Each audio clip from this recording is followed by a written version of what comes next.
स्त्रियां गैर मर्दों से संबंध रखती हैं वे अपने पति के सामने यह 3 नाटक अवश्य करती हैं। पर पुरुषों में आसक्त रहने वाली नारियां पति के सामने किस तरह का नाटक करती हैं? जाहिर सी बात है, चोर अपनी चोरी छुपाने के लिए समाज की, परिवार की नज़रों में सही दिखने के लिए कोई ना कोई नाटक जरूर करता है। यदि वह नाटक नहीं करेगा तो उसके पाप को हर कोई जान जाएगा, जिससे उसे सज़ा भी हो सकती है, समाज के सामने शर्मिंदगी उठाना पड़ सकती है, उसका अपमान भी हो सकता है। उस समय उसका झूठा अभिनय उसके कुकर्म को छुपा देता है।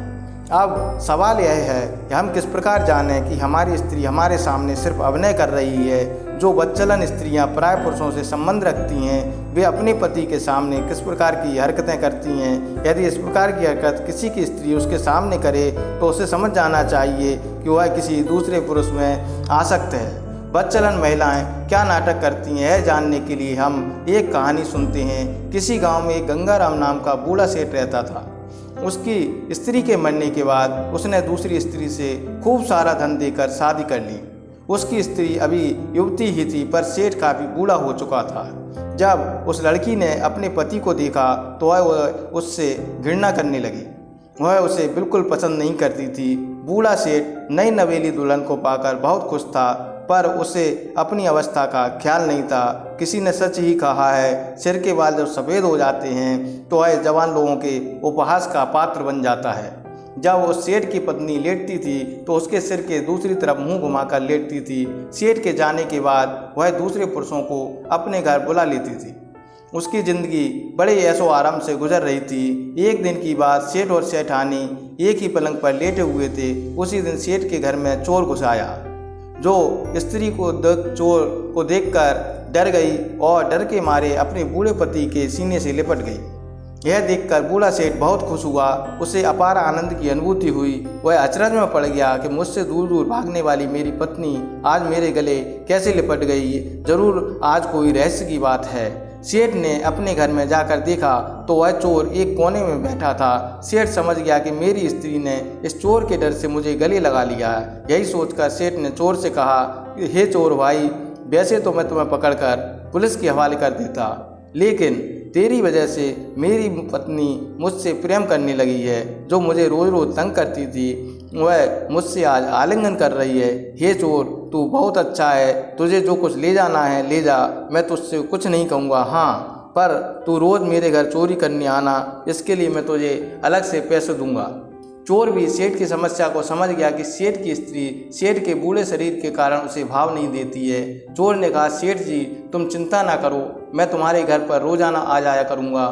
मैं ये वचन देता हूँ कि मैं तुम्हारे घर पर किसी तरह की चोरी नहीं करूँगा। अब तो चोर रोज़ाना सेठ के यहाँ आने लगा। सेठ की स्त्री उस चोर के डर से सेठ से प्रेम करने लगी। एक कहावत है, किस्मत के सहारे चलना अपने पैर पर कुल्हाड़ी मारने जैसा है। इस बात के कई प्रमाण हैं। जो किस्मत के सहारे चलते हैं और खुद कुछ नहीं करते, उनके बर्बाद होने में ज़्यादा समय नहीं लगता। और हर व्यक्ति आंखें मूंदकर भरोसा करने वाला आदमी बहुत पछताता है। इसीलिए किसी भी व्यक्ति पर भरोसा करने से पहले एक बार चुप कर उसकी परीक्षा कर लेनी चाहिए। इसी में समझदारी है। कहा जाता है, यदि अच्छाई और सच्चाई खुद में नहीं है तो वह दुनिया में ढूंढने पर भी नहीं मिलेगी। जो व्यक्ति सबके बारे में अच्छा सोचता है, अच्छा करता है, वो व्यक्ति इस दुनिया में अकेला ही रह जाता है। चाहे कोई भी इंसान हो, उसकी ज़िंदगी में आने वाले परिवर्तन ऐसे ही नहीं आते। कोई ना कोई हादसा ज़रूर होता है जो उसे बदलने पर मजबूर कर देता है। या तो किसी ने उसके साथ धोखा किया है या उसे इतना पीड़ित किया जाता है कि उसे बदलने के लिए मजबूर होना पड़ता है। एक बात ध्यान रखने वाली है, अपने परिवार में चल रही अनबन को किसी के सामने प्रकट नहीं करना चाहिए, क्योंकि ऐसी बातों को बाहर के लोग बड़ी दिलचस्पी से सुनते हैं और आपके घर की बातों को उन्हें दुनिया में फैलाने में बड़ा आनंद आता है और हमेशा आपका मजाक उड़ाने में वे पीछे नहीं रहते। भले ही उनके घरों में रोज़ रोज़ महाभारत क्यों ना छिड़ा हो। यही दुनिया की खासियत है कि वे दूसरों के दोषों को जितने गौर से देखते हैं या कहते हैं, उतने गौर से वे अपने अंदर नहीं देखते। एक बात और ध्यान रखने वाली है। ऐसे आदमी से कभी मोहब्बत नहीं रखना जिसे आपके होने या ना होने से कोई फ़र्क नहीं पड़ता। कहा जाता है यदि किसी से प्रेम करो तो उससे उम्मीद मत रखो, क्योंकि तकलीफ़ प्रेम से नहीं मिलती, तकलीफ़ उम्मीद से मिलती है। किसी ने क्या खूब कहा है, मत करो यकीन यहाँ पर पल भर भी किसी का। ऐसे लोग वक्त आने पर सालों पुराने रिश्ते तक भूल जाते हैं। यदि किसी ने आपसे कहा है कि हम किसी और के हैं तो ऐसे व्यक्ति से हमेशा के लिए दूरियां बना लेना चाहिए, खासकर ऐसी स्त्रियों से, क्योंकि ऐसे लोग वजह कुछ और होती है और बताते कुछ और हैं। वे तुम्हें अपना अपना कहेंगे और पीठ पीछे घात करेंगे। ऐसे लोग मतलब के समय ही तुम्हें अपना कहते हैं, मतलब निकल जाने पर तुमसे दूर हो जाएंगे। यह एक सच्चाई है, चाहे इसे इत्तेफाक कहो। इस दुनिया में बहुत से लोग रहते हैं, परंतु हमारी मोहब्बत भी उसी से होती है जिसे हमारी कोई फिक्र नहीं होती। हमें प्रेम उस व्यक्ति से करना चाहिए जो हमारी गलतियों पर हमें समझाए, हमारा ध्यान रखे। ऐसा नहीं होना चाहिए कि वह हमें छोड़कर चहला जाए। महत्व इंसान का नहीं, उसके अच्छे स्वभाव का होना चाहिए। अब बात करते हैं उन स्त्रियों की जो पति के सामने नाटक करती हैं और परपुरुषों में लिप्त रहती हैं। इसके 3 कारण हैं। पहला, जो स्त्री पुरुषों से आसक्त रहती है वो अपने पति की इज्जत करना छोड़ देती है। वो अपने पति को अपशब्दों से बुलाती है, बात बात पर ऐंठ दिखाती है, उसे सबके सामने जलील करती है।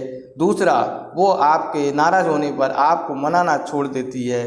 तीसरा, हर आदमी से वह आपकी तुलना करती है कि देखो वह कैसा है और तुम कैसे हो, आप बिल्कुल अच्छे नहीं हो, आपके अंदर कमियां निकालना शुरू कर देती है। दोस्तों, वीडियो पसंद आया तो वीडियो को लाइक करें, शेयर करें, चैनल को सब्सक्राइब अवश्य कर लें। धन्यवाद।